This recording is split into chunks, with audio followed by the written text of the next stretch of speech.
السلام عليكم. لا تنسوا الإعجاب بالفيديو والاشتراك في القناة تشجيعا لنا لنستمر بنشر المزيد إن شاء الله. السلام عليكم أعزائنا الكرام.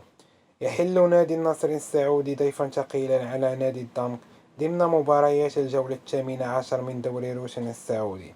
النصر نجح في الخروج بثلاث نقاط ثمينة وهامة أمام التعاون في الجولة الماضية بعد الفوز عليه بهدفين مقابل هدف، ويأمل مواصلة الانتصارات وحصد النقاط للاستمرار في المنافسة على صدارة الترتيب. أما الضمك الذي يقدم مستويات جيدة هذا الموسم يأمل في الخروج بنتيجة إيجابية أمام العالمي واستغلال عامل الأرض والجمهور تساعد في مشواره بالدوري هذا الموسم. تنطلق صافرة المباراة في الساعة 6:30 بتوقيت السعودية و5:30 بتوقيت مصر.